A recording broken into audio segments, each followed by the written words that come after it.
Well, as ANC members count down the days and the hours to their national elective conference, a major focus has been on the ANC's leadership race. But what about the issues that face the people on the ground where the ANC governs? One of those provinces is Limpopo, that has become synonymous with poor education system. Nadiva Scraibman takes a look.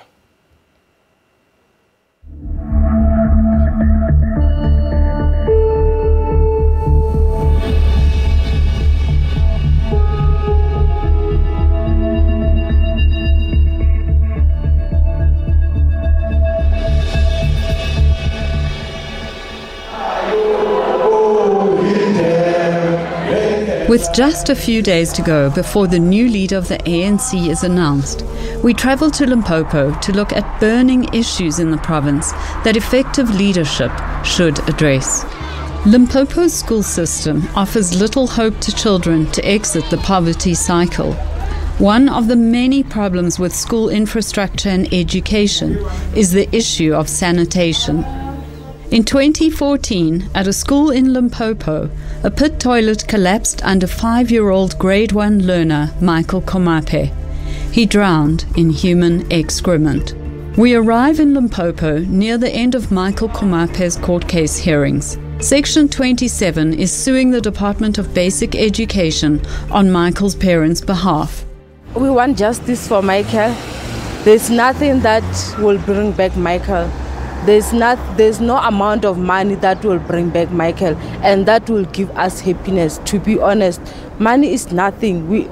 We as the family, we want to be happy like we used to before Michael's passed away. Lydia hopes her brother's death will see an end to pit toilets in the province, and that other families will not have to experience a loss like theirs. We don't wish, even for our worst enemy, to go through that, because it is very painful to lose a child like that. So we don't want another child to lose his life like that. Bhavna Ramji, an attorney with Section 27, explains why what happened to Michael should have been prevented. For years and years, we wrote to the Department of Basic Education and to the Limpopo Provincial Department to say these schools are in a dangerous, unhygienic state and something is going to happen soon. In 2014, it was sort of like the moment we had all been waiting for in a completely macabre way. That moment arrived with Michael Komape's death. So if we can get a declaration that rights were violated in this case, and that as a result the Limpopo government has an obligation to plan to eradicate terrible toilets throughout the province, and we're talking about tens of thousands of toilets, that would be a victory for us. According to local NGO Basic Education for All, there are currently over 8,000 pit toilets in use at schools in the province. Schools are in a very bad condition in terms of sanitation. The schools are still using pit toilets in even this year. Other challenges is such as furniture, textbooks, the nutritional centers, laboratories, libraries. There are a lot of challenges. Political analyst Ralph Matekga says South Africa's education budget is the highest on the continent. If you look at the throughput and the quality of education that comes out, that is where the problem is. According to educational researcher Nick Spall, 78% of the education budget goes towards teachers' salaries, leaving little money for anything else. This school is not far from where Michael Komape died. This derelict block of pit toilets has been deemed hazardous. A newer block, used by the girls, replaces it. The boys use the surrounding bush to relieve themselves. This is where the principal and teachers sit. They are not safe because when it rains, the children, the learners have to go home. As much as if they stay, they will be in danger. So that's the reason why they have to go home when it rains. The learners are sharing books. Textbooks are not enough. So there are situations where you find 6 learners share one textbook.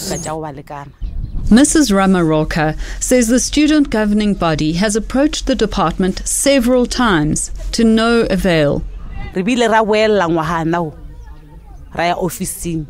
This year, they went, as the SGB, we went back to the office and they said they have had their cry, their complaint that they promised that they will come, but they never showed up. They also even told them that they have seen the school, how it looks, they will come and do what they have to do, but up to this day, nothing happened.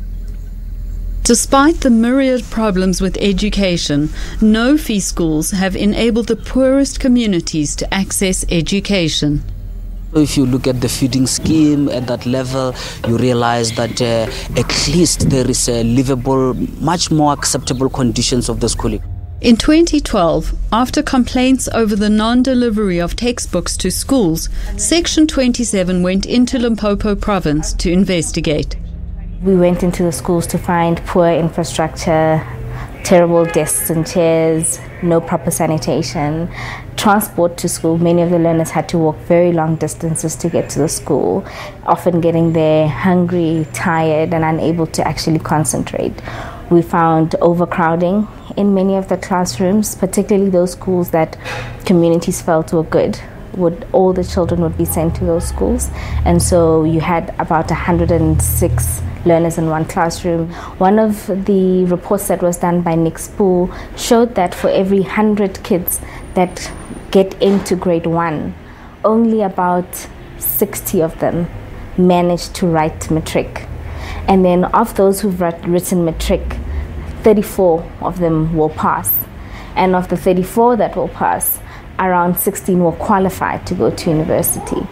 And ultimately, those who will come out with an undergraduate degree within 6 years, it's about 4.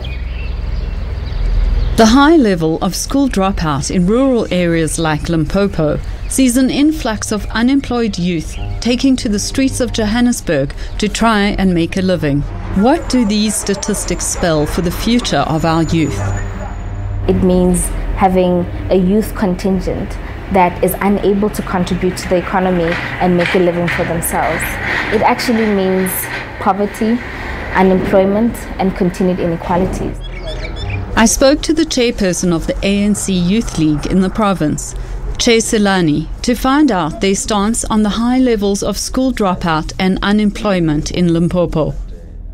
Government should be able to find ways in which they can assist these young people to be absorbed in the labor market.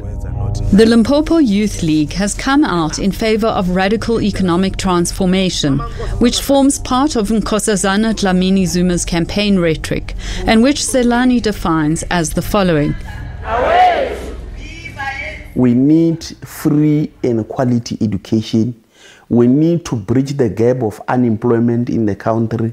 We need to nationalize strategic assets and other state assets. We need to create our state-owned bank.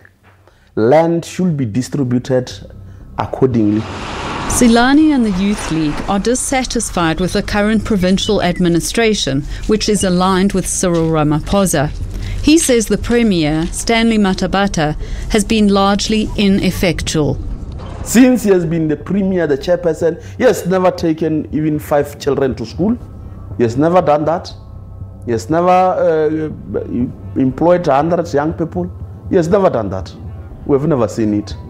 So it's a crisis. Despite Ramaphosa having attended high school in Limpopo, support for the two main candidates is more nuanced than it appears. As much as Cyril might have quite a significant reach in Limpopo, you still have Dlamini Zuma actually making some inroads there in the province. It's not a given that if you come from a province, you're actually going to be guaranteed support from that province. At the ANC's upcoming conference, policy discussions are expected to form part of the agenda. Education is one of highly contested policy area. We don't know whether there will be free education or not, and it has become a political issue as well.